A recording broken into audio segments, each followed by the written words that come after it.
এই সবজিটা বাঙালি রান্নাঘরে ঢোকে না বললেই চলে। বেশিরভাগ বাঙালি এই সবজিটার নামও জানে না, চেনেও না। তবে মোটামুটি অনেক জায়গায় বাজারেই এটা পাওয়া যায়। নতুন নতুন রেসিপি আমি শেয়ার করতে পছন্দ করি। আজ আমি এই সবজিটাই রান্না করে দেখাবো। প্রথমে সবজিটার পাতলা করে খোসা ছাড়িয়ে নিতে হবে, তবে না ছাড়ালেও হবে, কিন্তু আমি এখানে পাতলা করে ছাড়িয়ে নিয়েছি। কেটে নিয়ে ধুয়ে নিয়েছি।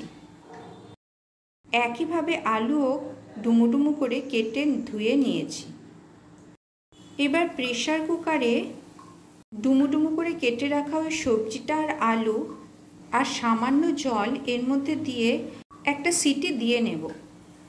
এই যে প্রেসার দেওয়ার পর প্রেসার কুকার থেকে বের করে নিয়েছি।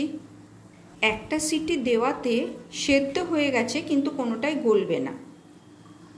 এবার গ্যাসে কড়াই বসিয়ে সাদা তেল দিয়ে দেব। তেল গরম হলে ফোড়ন হিসেবে দিয়ে দেব গোটা জিরে আর দুটো শুকনো লঙ্কা। এদিকে আমি ডুমো ডুমো করে পেঁয়াজ কেটে রেখেছি। পেঁয়াজগুলো একটু বড় বড় ডুমো করতে হবে, আর সব রিংগুলো পেঁয়াজে ছাড়িয়ে নিলে ভালো হয়। পেঁয়াজের রিং ছাড়িয়ে নিলে পেঁয়াজ ভাজাও ভালো হবে আর খেতেও টেস্টি হবে। আর এখানে দুটো টমেটো আমি মিক্সিতে পেস্ট করে নিয়েছি। এবার কড়াইয়ের ফোড়ন ভাজার সুন্দর গন্ধ বেরোলে আগে থেকে ডুমো করে রাখা পেঁয়াজগুলো দিয়ে দেব কড়াইয়ে।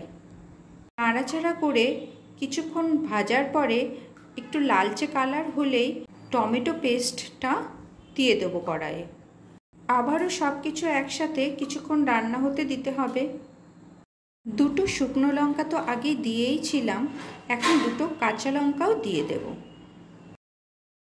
আদা রসুনের পেস্ট এর মধ্যে দিয়ে দিতে হবে। এবার রোজকার মশলাগুলো দেব। হলুদ গুঁড়ো দেব, জিরে গুঁড়ো আর ধনে গুঁড়োও দিয়ে দেব। সব মশলা দেওয়ার পরে সব কিছু একসাথে ভালো করে নেড়েচেড়ে মিশিয়ে নেব এবং এভাবে কষিয়ে নিতে হবে কিছুক্ষণ।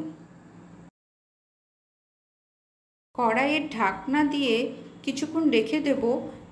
কিছুক্ষণ পর ঢাকনা খুলে দেখে নিতে হবে সব কিছু একসাথে রান্না হয়ে তেল ভেসে উঠছে কিনা। এবার স্বাদ মতো একটু মিষ্টি দিয়ে নেব, আর স্বাদ মতো নুনও দিয়ে দিতে হবে। আস্তে আস্তে দেখবেন মশলাটার লালচে কালার চলে আসবে। তখন ওই সেদ্ধ করে রাখা আলু কড়াইয়ের মশলার মধ্যে দিয়ে দেব। এবার নেড়ে চেড়ে মশলার সাথে আলুগুলো মিশিয়ে নেব। এবার সেদ্ধ করে রাখা সবজিটা কড়াইয়ের মধ্যে দিয়ে দিতে হবে। আবারও সব কিছু একসাথে মিশিয়ে নেব। হালকা হাতে মেশাতে হবে যাতে ওই সেদ্ধ করা আলু বা সবজি কোনোটাই না ভেঙে যায়। কিছুক্ষণ নাড়াচাড়া করার পরে সবজি আর আলু সেদ্ধ করার যে জলটা ছিল সেই জলটা ঢেলে দেব কড়াইয়ের মধ্যে, রান্নাটা একটু মাখা মাখা করার জন্য। জল দেওয়ার পরে প্রথমে গ্যাসের ফ্লেম বাড়িয়ে তারপর কম আঁচে রেখে কিছুক্ষণ রান্না হতে দেব। কম আঁচে রাখার পরে দেখবেন তেল ভেসে উঠেছে, তখনই বুঝতে হবে রান্নাটা হয়ে গেছে। এবার নামানোর আগে গরম মশলা আর ঘি ছড়িয়ে নিতে হবে। এবার সবজিটার নাম বলার টাইম এসে গেছে। এখনও কি কেউ গেস করতে পেরেছেন সবজিটার নাম? সবজিটার নাম হলো টিন্ডা। বাঙালি হেসেলে খুব একটা পপুলার না হলেও খুব টেস্টি আর হেলদি এই সবজি। বানিয়ে আর খেয়ে দেখবেন একবার সবাই। পটল, মূলো, ভেন্ডি বা ঝিঙে সব রকম সবজিই তো আমরা খেয়ে থাকি। এই সবজিটাও একবার আপনারা ট্রাই করে দেখবেন।